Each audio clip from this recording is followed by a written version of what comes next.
Hi, everybody. Welcome back. So today we're going to be talking about gate teleportation. Gate teleportation, I think, is one of the coolest things that we can do in quantum computing. It's a generalized formalism that allows us to actually notice something kind of weird, that quantum states actually can be interchanged with quantum gates. And this is the heart of different techniques such as measurement-based quantum computing, as well as this is what allows us to do some communication protocols that are just utterly impossible in a classical setting.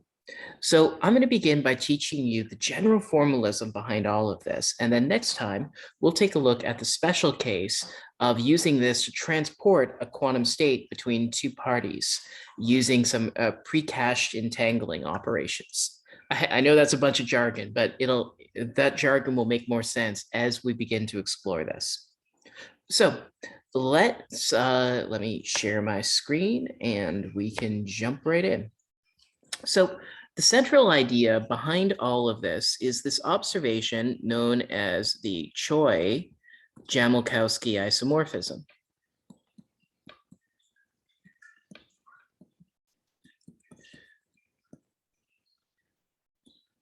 And basically, what the idea ends up saying is that there's an isomorphism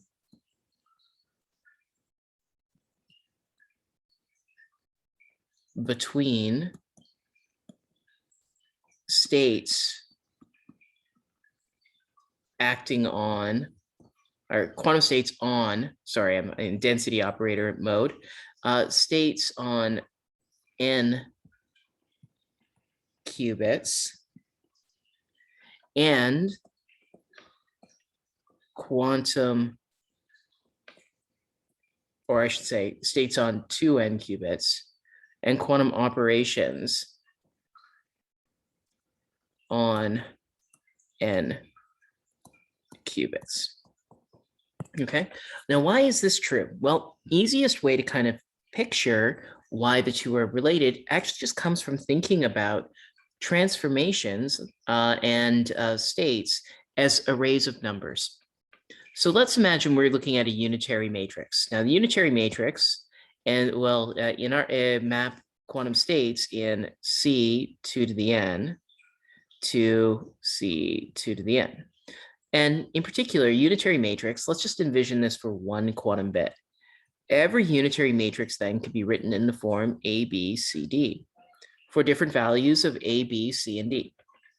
Now, for this matrix, what we could do is we could actually keep all of the same information in this array, and we could imagine reshaping all of those numbers instead of a 2x2 array, we could write this all in a 4x1 array. Both of these arrays contain exactly the same information. And so this is the heart of the observation, that we can actually just take these arrays and reshape them into vectors. And so, okay, well, how can we actually kind of think about this more operationally? Well, another way that we can think about this is we can end up writing U as the sum over x and y, u, y, x.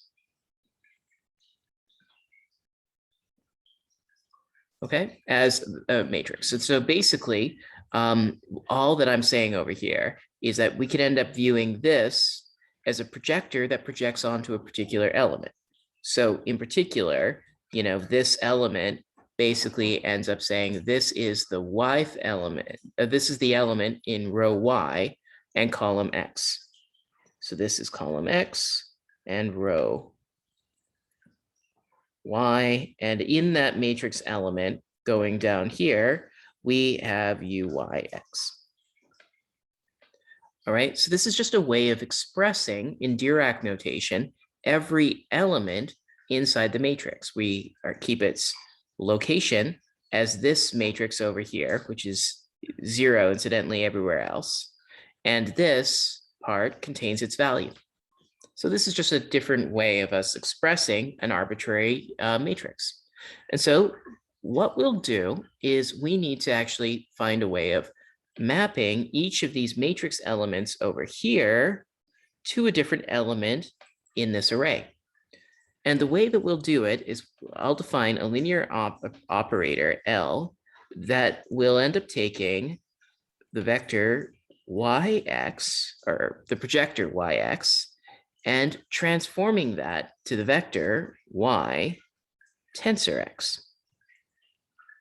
Okay, this is clearly a one-to-one mapping because every matrix element location given by row y and column x is transformed over in Dirac notation to a single component of a vector. And that's exactly the same thing visually that's going on in this case. So if I apply this transformation on L of u, well, what do I end up getting? I'll end up getting the sum over xy, uyx, y tensor x. Okay, and this would show that that for every unitary transformation, there exists a quantum state if this transformation, or if this vector was properly normalized. However, this vector isn't necessarily normalized. So in order to normalize it, what I'll do is let's just put a constant factor in front of this. We'll define psi u over here to be the quantum state version, which will be some normalization constant alpha times this unnormalized vector yx. Note, I've dropped the tensor product here because in Dirac notation, tensor products are implicit. So we have that. Now we can figure out what alpha is because of the fact that if psi u is a unit vector, we have psi u inner producted with psi u has to be 1, because that's just the definition of unit vectors. They when you take the inner product with themselves, you get 1 back.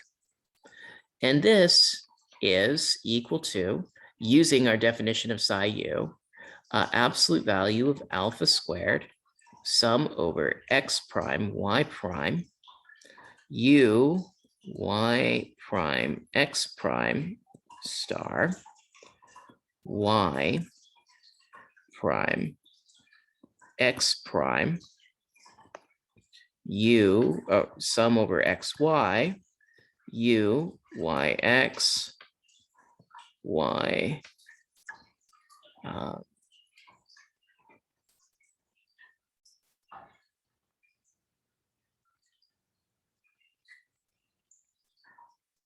sorry, I made a mistake here. Psi u should be x, y, and x, y.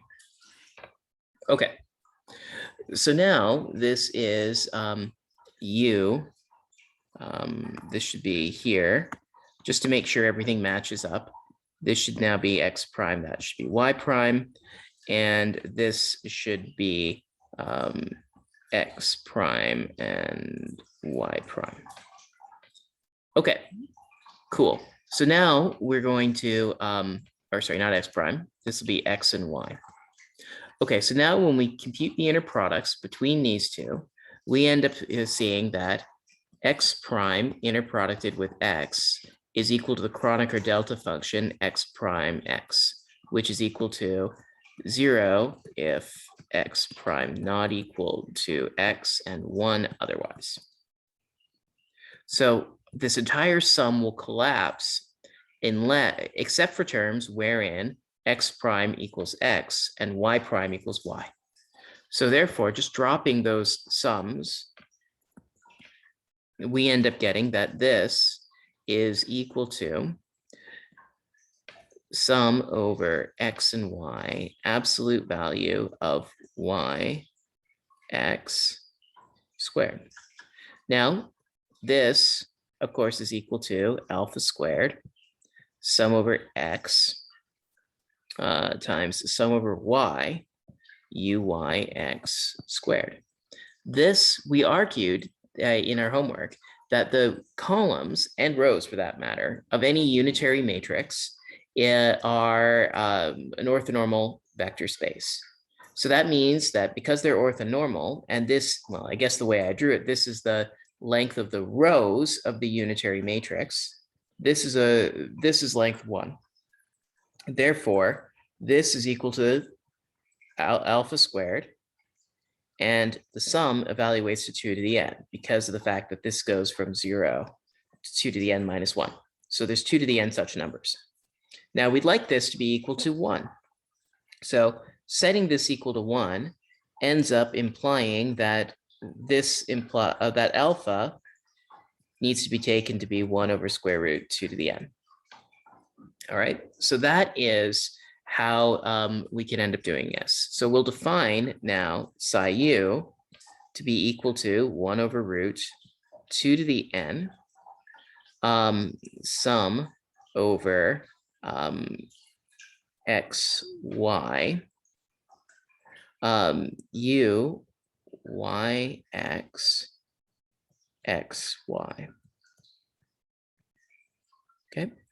Now, the next step, what I'm going to want to do is I want to argue that we can actually prepare this state, which I'm going to call this state over here a Choi state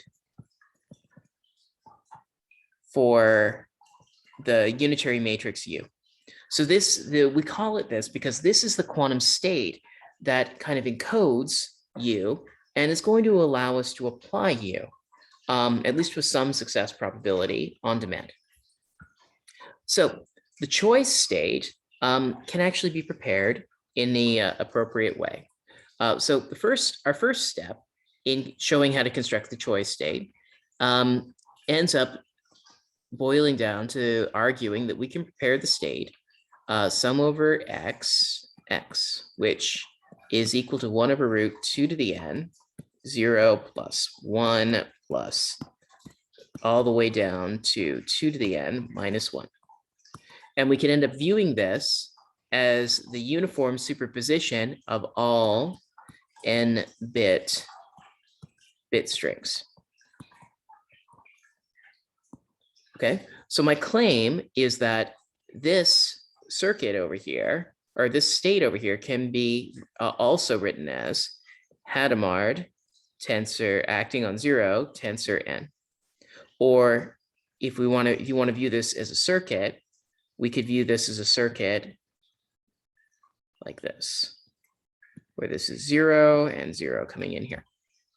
Okay, so that's Hadamard acting on 0 tensor n.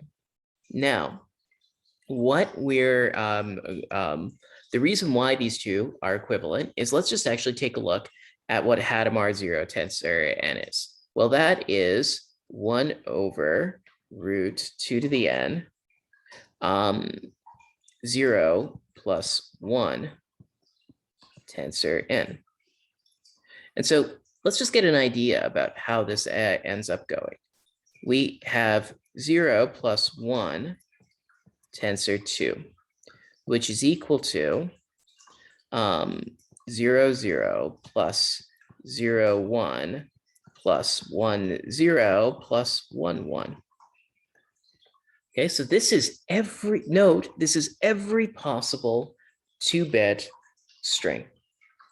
And so we can end up seeing that because this is every possible 2-bit string, this claim ends up holding for the case where there's 2 bits. We can carry this through and then inductively show that for n bits, this ends up working just by tensoring on 0 plus 1 to any of the previous bit strings. So there's an elementary inductive proof. I won't go through the details for it, but you can easily see how this is going to work out. So Hadamard tensor n will end up preparing that particular state. The next thing that we need to do is we need to go on to preparing the state, well, 1 over root 2 to the n, sum over x, x, x.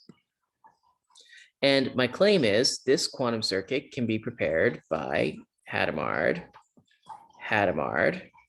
and this is 0, 0. And for n bits here and n bits here, what we do is we prepare a bunch of zeros. And now after applying the Hadamards, what we do is we do controlled knots going down to the corresponding blank register in the second line. So this contains 2n quantum gates. And so this circuit is efficient, is in that it ends up requiring only a polynomial number of quantum operations in order to compute a function, which I claim is a preparation of this state. Now, how can we see this? Well, we know that we can prepare the state 1 over root 2 to the n sum over x. Now, I can rewrite this state as 1 over root 2 to the n sum over x0 from 0 to 1, going down to the sum of xn minus 1 of x0 all the way to xn minus 1. So I'm just using a binary representation. So I've transformed between a decimal representation of the states over here now to a binary representation, okay? Now, if we take a look at our quantum state prior to the C naughts, we then can express this as 1 over root 2 to the n, sum over x0, sum over xn minus 1, x0, xn minus 1, 0, 0. Now the C naught operations between these states over here will end up giving us, so this goes under the C naught to 1 over root 2 to the n, sum over x0 through sum over xn minus 1, x0 through xn minus 1 of 0 plus x0, 0 plus xn minus 1, which when we convert back to a decimal expansion is just the desired state. Because we could end up seeing, because 0 exclusive or x0, that's equal to 0. This is equal to xn minus 1. Therefore, this bit string is equal to that bit string. And so if we write this in decimal rather than binary, that's our expression for the quantum state. Okay, fantastic. So we've got the ability to prepare this state, which is closer to it. Now, I'm going to define this state to be phi plus over here. Now, you'll have to remember that phi plus in this is going to be in C2 to the 2n versus each of these, which is in C2 to the n. But still, I'm going to define the state to be of that particular form. So now, if I've got the state phi plus, psi u can actually be formed by applying identity plus tensor u acting on phi plus. So to see that, we end up noting just from the definition that identity tensor u is that, and then we have 1 over root 2 to the n, sum over y x u y x x y. Oh, sorry. Skipping a step. I'm writing down the answer we want to get before we're actually done. Okay, so this is the state here. Now recall that u is equal to sum over y x u y x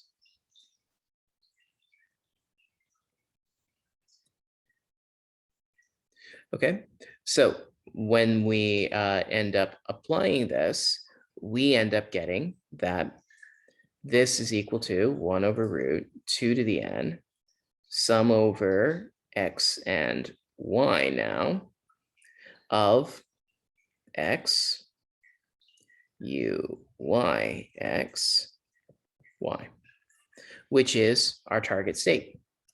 So step 3 is complete. We now know how to prepare the state psi u, which again is psi u is the Choi state, and for u, which is kind of the state equivalent to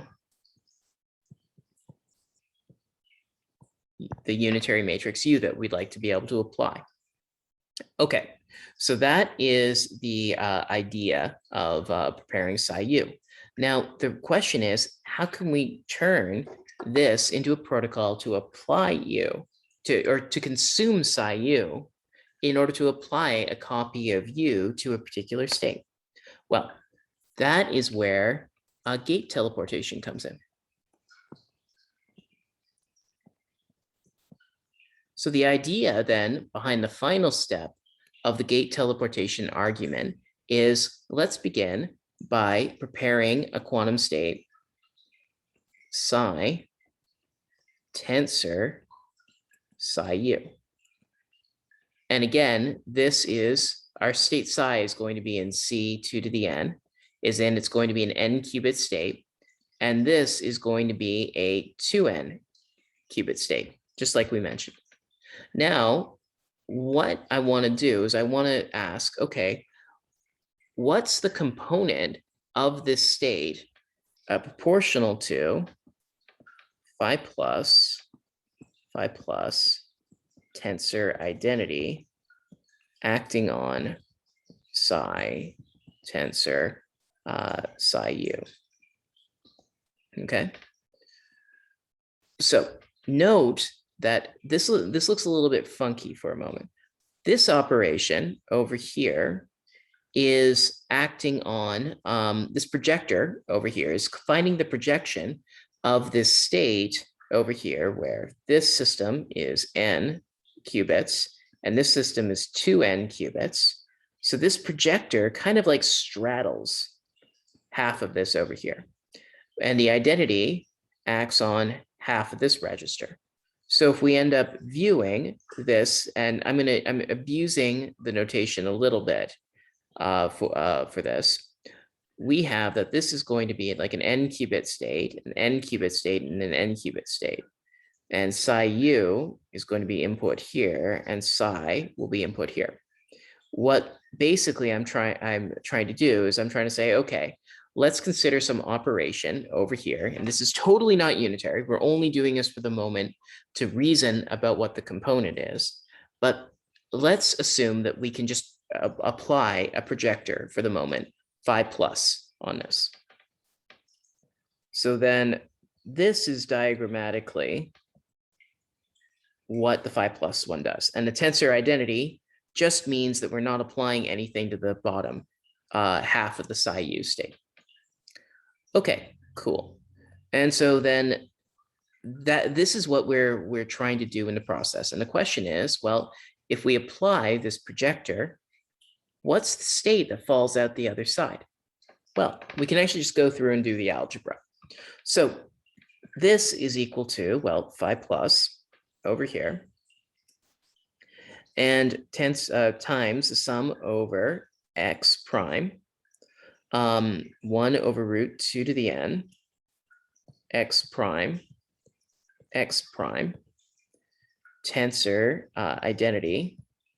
And now for simplicity or for concreteness, I'm going to define psi to be equal to the sum over z, psi z, z. So then doing this, we end up getting, well, sum over z, psi z, z, tensored with psi u, which is, of course, sum over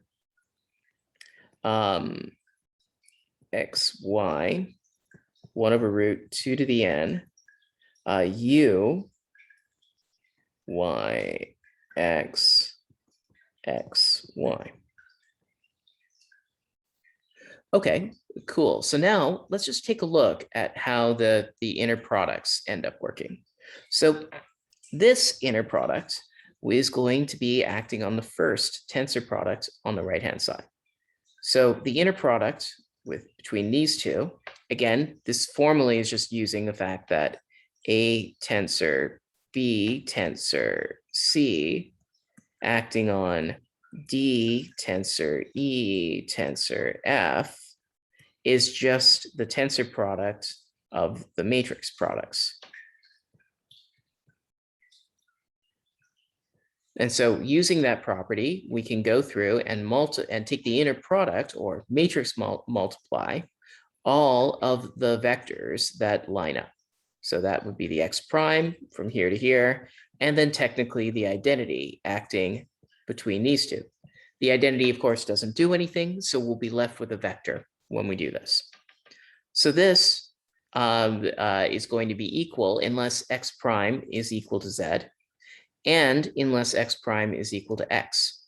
So this implies that x prime equals z equals x. So we can end up simplifying this. Collecting both factors of 2 to the n, we end up getting that this is 2 to the n, 1 over 2 to the n. Now, the sum over x and y of psi x u y x x y. Okay, cool. Oh, I'm sorry. I forgot to do the inner product between here and here. Because the inner product between this and that is 1, we actually don't even have this state here anymore. It's been inner producted out when we applied the projector. And of course, this should be a 5+, kicking around out there. Okay, so we've got a 5+ acting on the outside and all of this. So we can actually rewrite this expression just a little bit. And so the way we can rewrite this is we can rewrite this as 5+ over 2 to the n, sum over xy, psi x, u acting on x, because u is equal to sum over xy, u, y, x, y, x. And just putting that definition in place, we see that we get, well, exactly the same thing when I express this, which of course is equal to 5+ over 2 to the n, u acting on psi. So what's happened? If we apply this projector to these states, we end up finding that we're going to get the state, well, 5+ poking out because that's what projectors do. But this resultant state, conditioned upon that projector being applied, is just going to be u psi. Now, the success probability of a particular state, right, is just found by doing the following. So if we want to figure out okay, I guess let's take a step back. So if we apply the projector onto the state, we notice that what we end up getting is getting exactly what we wanted. We have this unitary u applied to the bottom state. And furthermore, we didn't actually apply the u gate directly in order to do it. All that we needed is this preloaded state psi of u. Then by applying the projector onto the first 2 qubits up here, we automatically end up moving psi down here and applying our gate u to it. This is why it's called teleportation, because this process of applying the projector onto the first 2 bits kind of almost magically ends up moving our quantum state from this top qubit right down to the bottom. And then furthermore, it applies the operation u to it. But the big problem, and this problem actually you can kind of see immediately, is that this isn't a valid state vector because of the fact we've got this 1 over 2 to the n factor in front of it. which suggests that, when we did something highly illegal, and a highly illegal thing was assuming that we can just apply a projector, which we can't do. So the problem is how to do a projector. Well, recall our axiom of measurement. So our axiom of measurement, if we had, imagine a 2-qubit system for the sake of argument, but this holds in general for an n-qubit system, and we put psi in here, and we measure the top qubit, but not the bottom one. Then the resulting quantum state that we end up getting out will actually be 0 tensor identity with acting on psi. And this will occur with probability psi 0, 0 tensor identity psi. Okay, cool. And it will, of course, if that otherwise, in the case of a 1-qubit or 2-qubit case, it'll end up applying the projector onto 1 psi. And this will occur with probability psi 1 tensor identity psi. So this 0 corresponds to the case where we measure 0 on the top, and this 1 corresponds to the case where we measure 1 on the top. So we can actually just figure this out real easy, like in this case. So what we want to do is we want to perform a measurement in the phi plus basis. Because note here, right, what was happening is that this will perform the correct projection, but but it'll only project onto the computational basis. So we would like to do a measurement in the phi plus basis. Now, there's 2 ways that we can end up doing this. We could use the Hadamard test.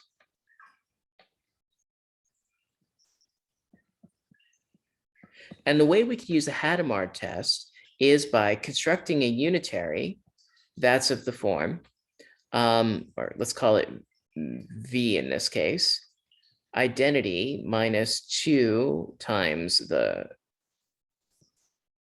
projector onto the phi plus state. And then we apply the Hadamard test for it, which would look like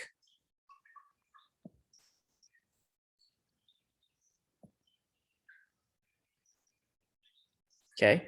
And recall that what ends up happening with a Hadamard test, if we measure the top, we end up applying identity plus V over 2 on psi coming in here and 0 if 0 is measured. And we end up applying identity minus V over 2 psi if 1. So therefore, if we apply the Hadamard test with this unitary, and we end up measuring 1, well, we end up getting out of this identity minus 2 phi plus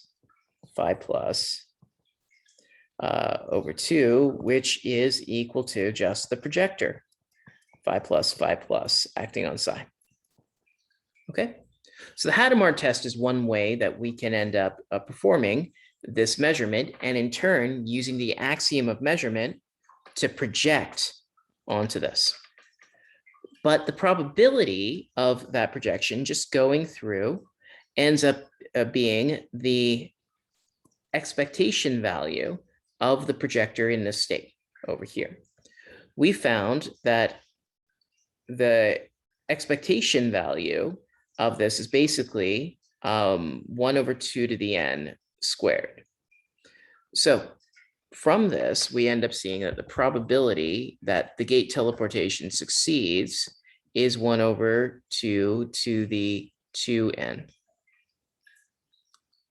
which unfortunately is not super duper happy for situations where n is bigger than like 2-ish, because then the probability of success for this entire protocol ends up being negligibly small.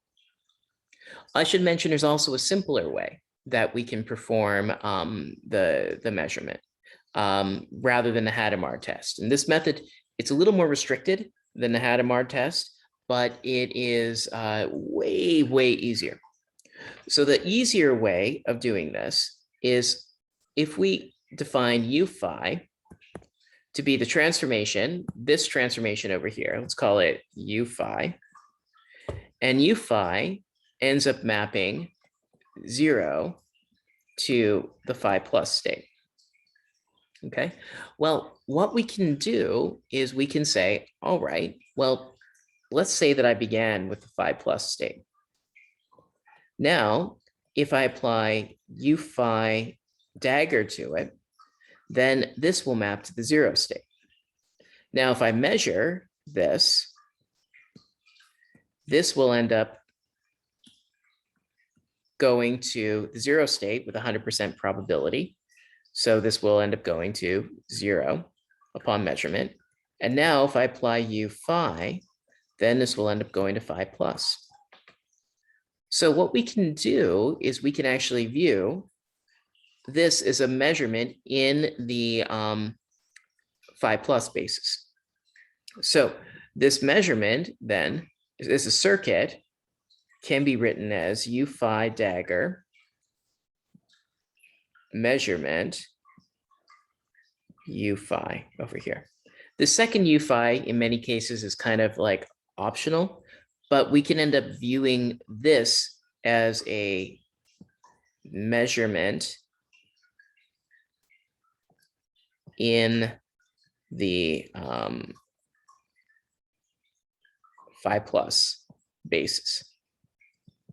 Okay, so that's all we have to do in order to be able to carry out this, this measurement.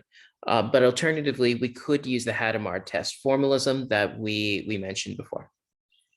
So this is a gate teleportation in a nutshell. The key idea, again, this is a bit of a complicated protocol, but the key idea behind it is that what you can do is you can actually go through and with this protocol, you can begin by preparing a bunch of states over here and constructing a phi u, i.e. we can construct a whole bunch of Choi states from this. Now, if we do this, we can actually, before we begin the algorithm, or any algorithm, we can construct a ton of Choi states. Now, if we want to be able to apply the this to a state, we can actually then later even prepare our quantum state and go through and apply our projector onto the phi plus state and use this in order to non-deterministically apply the gates, essentially just by measuring in the phi plus basis in each one. And again, this is going to have an exponentially shrinking probability as we go through. But the key point is that what each of these is an individual circuit. And furthermore, we don't even need to know when we're applying these gates what U actually is. You could imagine a situation where something like this ends up happening. Bob, this is Bob's house of discount choice states. So Bob's cell could sell copies of these quantum states that encode some unitary transformation. Now Alice over here has some quantum state that she wants to evolve or apply one of Bob's transformations to. She can do this without even knowing what the transformation is that that Bob has encoded in the states, albeit with low success probability. But that's the main idea, is that Alice can use this pre-computation on this side in order to be able to apply at will these potentially unknown gates to it. The final thing that I want to mention is that, and this is something that we're going to go into greater detail with next lecture, is that we can actually use this to pre-cache quantum state transportation between two people. So the basic idea is, okay, well, let's say what we want to do is we want to teleport the identity gate between two people.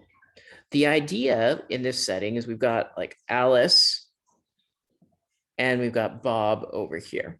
Okay, they know that later in time, they're going to want to be able to send a quantum state back and forth between each other. But actually, they don't have that quantum state quite yet. So instead of just waiting until, say, Alice has prepared her quantum state so she could send it to Bob, what they can do is they can actually begin this protocol beforehand. And instead, what they'll do is Alice will prepare copies of the phi plus state. Recall that the psi u is equal to identity tensor, the unitary that you want to encode, acting on the phi plus state.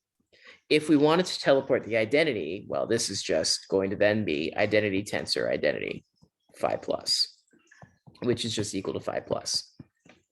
So Alice now can begin with a bunch of copies of phi plus, and now she'll send half of those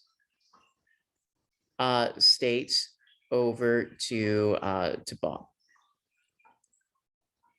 Okay, then what they can do is she can carry out the gate teleportation protocol. So once she ends up getting her copies of states psi 1, psi 2, all the way down, she can now apply the projector onto each of these, phi plus, tensor identity, acting on psi 1. And then the resulting state that she ends up sending over to Bob, or sorry, once she ends up applying this projection, then Bob's state will actually immediately transform into psi 1, causing these two to be sent immediately over to Bob, but without her needing to communicate quantumly later on. So this is this somewhat magical seeming way that Alice and Bob could transform their quantum states. And again, the reason why this movement ends up happening between Alice and Bob is just the same effect that we noticed here, that if we begin with a quantum state psi, we apply the projection, it just pops out the other side. This approach allows Alice and Bob to pre-share quantum information and then actually do the share later. Now, the big challenge with this, of course, is the success probability. For every state that that Alice wants to send across, imagine that they're just 1-bit qubit states. Well, the success probability, we argued for that, is probability of success goes like 1/4 per qubit here. And so if she wants to send n qubits across, you see this is just going to die. And what we'll see next time is that actually there's a way that when we try to teleport the identity gate, we can actually boost this probability of success beyond 1/4 and actually to 1. And so this allows us to communicate between two parties, Alice and Bob, by pre-communicating, by sending a bunch of quantum messages beforehand. And then ultimately what we're going to do is we're just going to use classical communication in order to send quantum states across between them. without needing to actually later on in time send the information across. So hope that made some sense. And next time, we're going to see this clarifying example. Thank you very much, and see you all next time.